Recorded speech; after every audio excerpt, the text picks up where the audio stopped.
avant un outil comme Twitter, pour avoir une information pertinente, il fallait la chercher.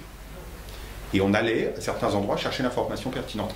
Et quand on a une activité qui est un peu internationale, enfin, qui est large, des informations pertinentes, il y en a partout. Donc on pourrait y passer des journées, et voire plusieurs journées en une même journée, à aller chercher ces informations pertinentes. Alors qu'avec Twitter, le renversement, c'est que l'information pertinente vient à moi. Je fais en sorte, à travers l'organisation des gens que je suis, qui eux-mêmes suivent d'autres personnes, que les informations qui m'intéressent, moi, me viennent. Moi, je décompose vraiment l'activité sur Twitter en deux activités. Il y a l'activité de veille et l'activité de diffusion d'informations. Et deux activités qui, pour moi, sont assez segmentées. C'est-à-dire, d'abord, je crois vraiment à la vertu de l'activité de veille. Et je crois que ceux qui n'ont jamais utilisé Twitter ne soupçonnent pas l'intérêt que ça peut représenter. J'ai dirigé une école de journalisme juste avant, alors il se trouve que, évidemment, aux élèves, on expliquait quel intérêt du point de vue de la collecte d'informations ça pouvait avoir. Ça peut avoir pour des journalistes, je pense que c'est là pour toute autre profession.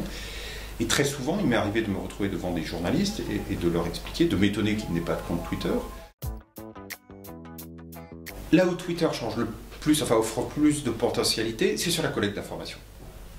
Parce qu'on a beau avoir géré des flux RSS et suivre à travers des flux RSS, sans parler de la méthode consistant à aller sur les sites les uns après les autres, suivre un certain nombre de sites, on n'aura jamais l'information très pertinente qui se trouve sur le site qu'on ne suit pas. Alors qu'avec Twitter, on a une bonne chance de l'avoir.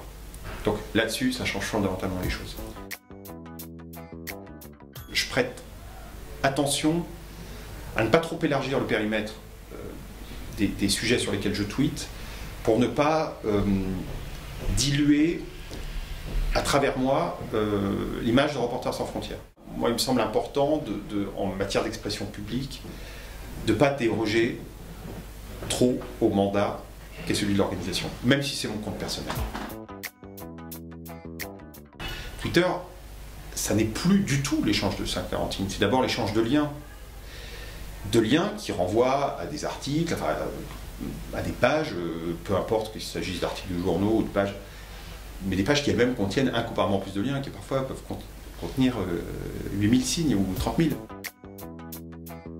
Je crois qu'il faut se méfier d'une forme de culte Twitter, qui laissera penser que hors de Twitter, point de salut, et que Twitter est plus efficace que tout, et qu'il vaut mieux être tweeté 15 fois et demi plutôt que de passer sur une radio le matin et d'avoir 2 millions d'auditeurs.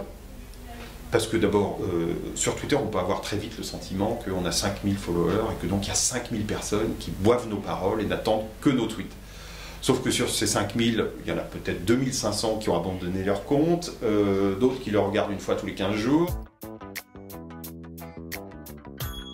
La caricature de Twitter comme vecteur de messages de pas plus de 140 signes est aberrant.